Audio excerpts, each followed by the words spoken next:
Tile malčki še vedno predstavljajo najbolje prodajen segment avtomobilov pri nas in sami veste, kaj sledi. Ja, obsežen primerjalni test, kaj pa? Zdaj že vsako leto pripravimo enega in tokrat smo si zadali najtežjo nalogo. Avto je toliko, da nas je bilo kar malo strah, ampak zato pa smo tukaj in tudi zato smo se povezali še s 7 avtomobilističnimi uredništvi, da bo ja vse kot mora biti. Torej Prima, segment B.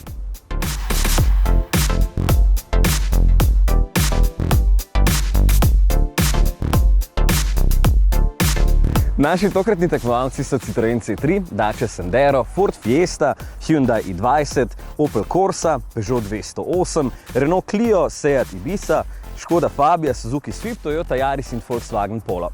Iz nam še neznanih razlogov tukaj ni Kia Rio in Nissan Micra, ampak avto je itak dovolj in verjamem, da je med njimi gotovo tudi vaš favorit.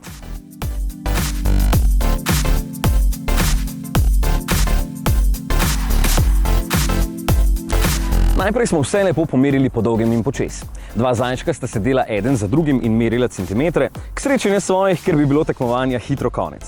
Kolega iz Dnevnika sta merila velikost prtljažnikov, tamle autofokus meri hrup v kabini, žurnalovca sta se lotila multimedije, ki je postala še kako pomembna v zadnjem času, Ciril, Komotar Minuta in Gašper Siol sta pridno pofotkala vse avte, mi se itak ne vidimo iz dela, no Urška iz avtomobilizma pa zapisuje, če smo vsi dovolj pridni, da si potem na koncu zaslužimo krof. No, jaz ga sicer raje ne bom, ker sem že sam kot en krof. Anže, ti si na vrsti.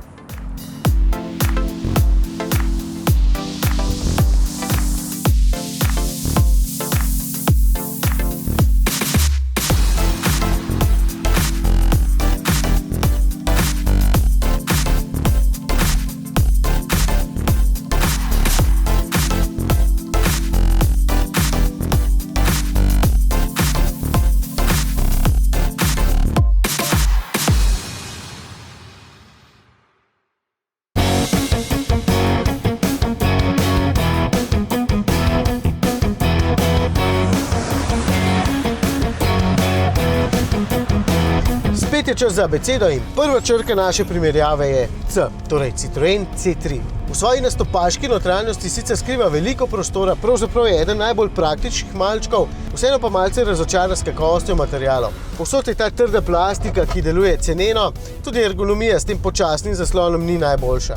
In C3 tudi nima rad vozniške dinamike in obremenjevanja. Na slalomu se je precej zibal in podvozje ni uspelo slediti vozniškim zahtevam. Je pa zato na cesti med prijetnejšimi. Če dinamike torej nimate v krvi in se radi vozite umirjeno, je tole zelo fin predstavnik. Samo poglejte ta dva foteljčka tole spredaj.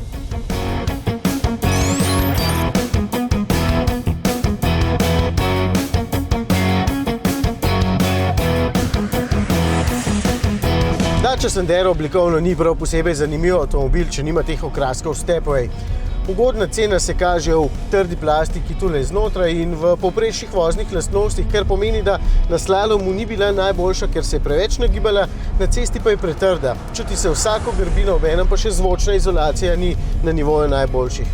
Dobre stvari, v bistvu je precej prostorna in praktična, ergonomija ni dosti slabša kot v Cliu pred prenovo in pogonska tehnika je sodobna.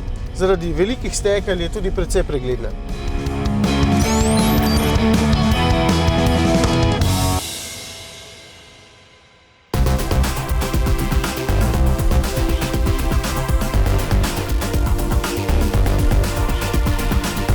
Ford Fiesta je morda malce manj prostorna kot nekateri drugi konkurenti, a zna skromne mere nadoknaditi drugje.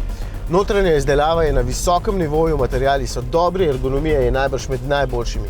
Tudi odlagališče kar nekaj, čeprav večjih plastenk ali pa mape A4 tudi spredaj ne boste mogli shraniti. Ima pa zelo dobre sedeže, ki pridejo prav takrat, ko boste od nje zahtevali malo več. Med slalomom je Fiesta perfektna, v mišnici okretna in ravno ta okretnost vam bo prav prišla tudi med parkiranjem.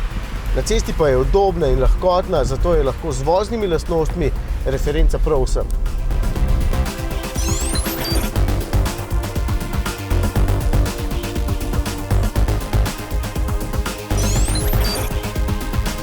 Hyundai i20 si zasluži ogromno pohval, ker je v primerjavi s predhodnikom napredoval na čisto vseh področjih. Je precej prostoren in uporaben, sedi se dobro in celo pri penjanju otroških sedežev je povsem lahkotno, pa čeprav tole ni ravno predstavnik družinskih avtomobilov. Znotraj so materiali sicer povprečni, ampak je vse skupaj dobro sestavljeno, zato nič ne poka ali pa ne škripa. Vozniško je povprečen, kar pomeni, da si posebnih obremenitev ne želi, ni pa slab, če jih dobi. Na cesti je dovolj udoben.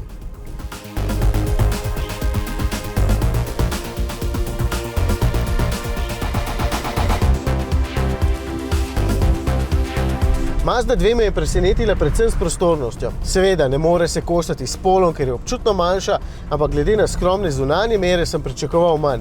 Dobila je dovolj uporabno notranjost, odlične izdelave in vrhunsko ergonomijo. Mi je všeč, da dvojka znotraj izgleda skoraj identično kot šestica, čeprav so materiali tule trdi. Pa še fajn izgleda, če vprašate mene.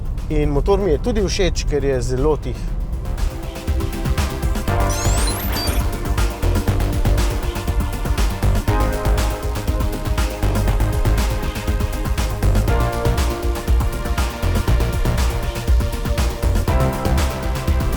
Oplovi Corsi se leta najbolj poznajo pri izgledu. Razočarala me je tudi sedeži, ki so občutno pretrdi in neudobni, tudi potnika zadaj sta potarnala, da jima ni udobno.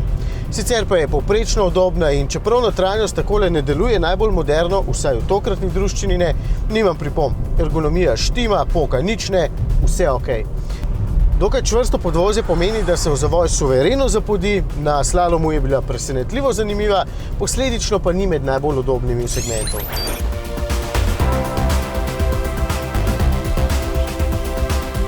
Mešane občutke imam v Peugeotu 208.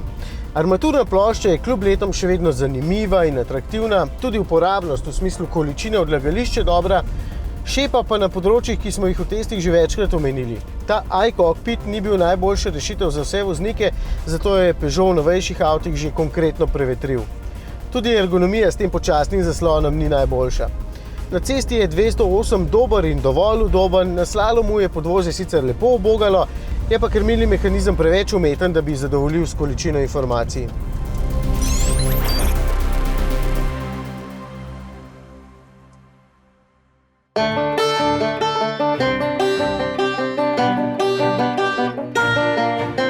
Pri Sanderu sem rekel, da se mi zdijo notranji materiali na nivoju Clio. Bili so, ampak je Clio k sreči pri prenovi napredoval, zato je občutek precej boljši. Boljša je tudi ergonomija in prostora je dovolj. Vozniško je Clio precej prijeten, lahkoten, nenaporen, ni povsod na nivoju najboljših, je pa blizu, zato z vozniškega stališča nimam nobenih pripomb.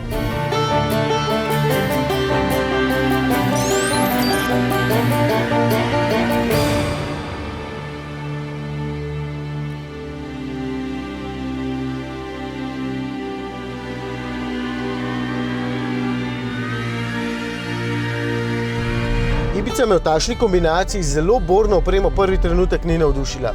Zunaj je zadržana, znotraj pa skoraj dolgočasna s tem majhnim zaslonom, s tem na otip skoraj groznim volanom in suhoparnimi sedeži, oblikovno in barvno.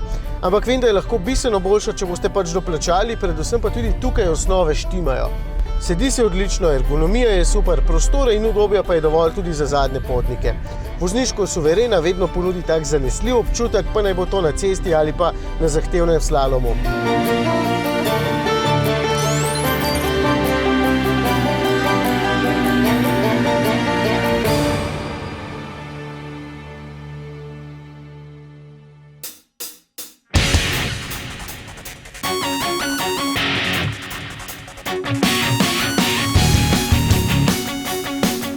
Ne bom rekel, da me je Swift presenetil, ker smo ga že imeli na testu in vem, da je odličen, ampak malo me je pa vseeno. Predvsem s prostornostjo na skromnih zunanjih dimenzijah znotraj ponuja res veliko prostora, vsaj za potnike, kar je v tem segmentu itak najbolj pomembno. Materiali so dobri, ergonomija nad povprečjem, predvsem pa je Swift še vedno na cesti zelo zabaven. Malo manj oster, kot je bil včasih, a zato na cesti bolj udoben, med slalomom pa tudi ni razočaral. V bistvu je bil celo med najboljšimi, zelo igriv in zelo fin.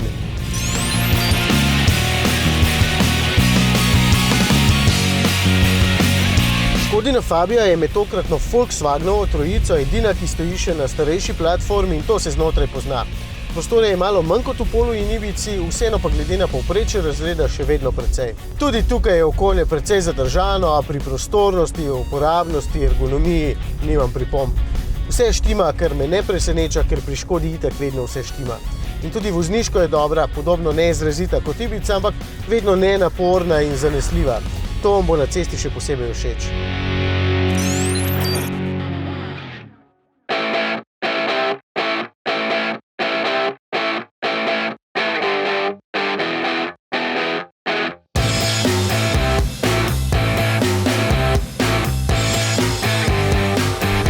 Pilot in Yaris me je presenetil na kar nekaj področjih. Za začetek pri notranjem počutju in pri prostornosti.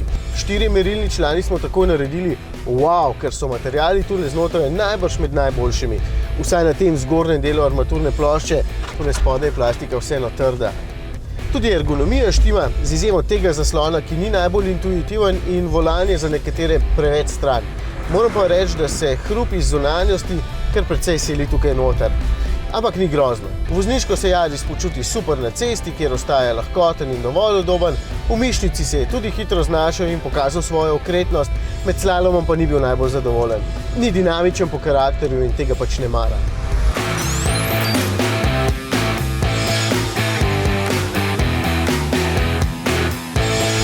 In še Polo.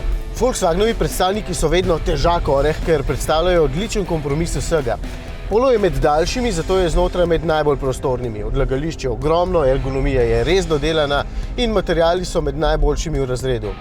Tudi vozniško je zelo zanesljiv in predvidljiv, kar je za varnost še kako pomembno, da vas ne bo nikjer grdo presenetil. To pomeni, da se je med slalomom dobro odrezal, na cesti je skoraj kot novi Golf, kot skupek je skratka izjemno prepričljiv. Kako točno, pa bo pokazal seštevek točk.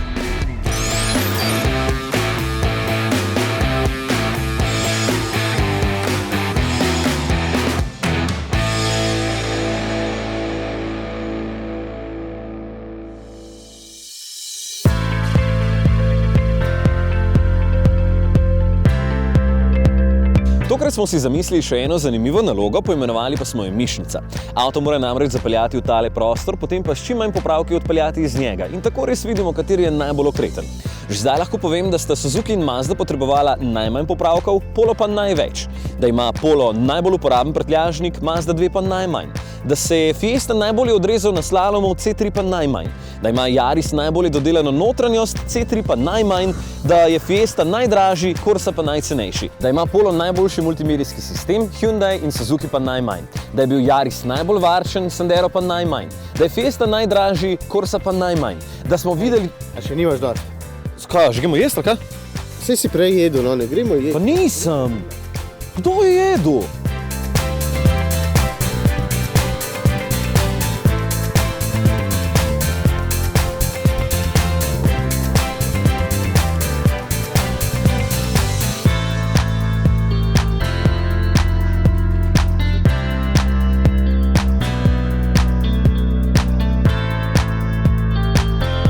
Zanimivo je, kako je v ta manjši segment avto, kako so prodrli vse te novodobne igračke, bi rekel, in glede aplikacij, in glede digitalne povezanosti s svetom. Tako da predvsem pri novejših generacijah avtomobilov se pozna, da so že zelo napredni. Tle je kar velik razkorak med tistimi, ki so bili predstavljeni kakšnih 6, 7, 8 let nazaj pa danes. V tem razredu mislim, da vozne lastnosti niso toliko v ospredju, kot so kakšne druge stvari. Kot je mogoče oblika, barva, mogoče družinska pripadnost, seveda tudi cena. Stvar izbire plastike je stvar proizvajalca avtomobila posameznega, ker nekateri želijo s trdo plastiko bolj poudariti uporabnost avtomobila, njegovo trpežnost, drugi pa z mehko plastiko njegovo ekskluzivnost, bolj prestižno narav. Te mora najprej nekaj potegniti, preden ožji izbor sklenaš. In to sigurno so pač nek videz, mogoče še celo navezanost na znamko, kakšen spomin in take stvari, potem gre pa vse naprej. Seveda so popusti tudi pač zelo pomembni. Slovenci še vedno kupujemo popuste, ali je to prav ali ne, se bo pa verjetno vsak pri sebi odločil. Razmere na trgu pri prodaji kažejo v smer prednosti benzinskih motorjev. Ti so pač iz vidika voznih lastnosti in tehnologij pač prehiteli oziroma dohiteli dizelske motorje, tako da pač dražji dizelski avtomobili nimajo več prave ekonomske računice, sploh v tem segmentu. Čustva zagotovo, ampak se mi zdi, da ne v večini primerov. Razumijo vsem tisti, ki prevlada, pa ne samo pri Slovencih, verjamem, da tudi v tujini, ker avto ni štruca kruha. Ne kupuješ ga vsak dan in se mi zdi, da je to pomembno in da je tako tudi prav. Ampak, ne, jaz pa, če bi kupoval, bi pa verjetno dal prednost čustvom. Se veš, ljudje so si različni. Ok, napočil je čas razglasitve. Od tu ni več poti nazaj, ker bomo zdaj dobili zmagovalca. Ok, novinarji, točke! Dobro, to ni Eurovizija.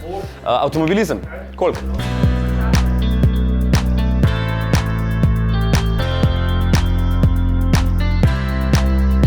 Ok, se pravi, ko vse skupaj seštejemo, je na 3. mestu pristal Ford Fiesta, drugo mesto Suzuki Swift in veliki zmagovalec prima testa tokrat je Volkswagen Polo.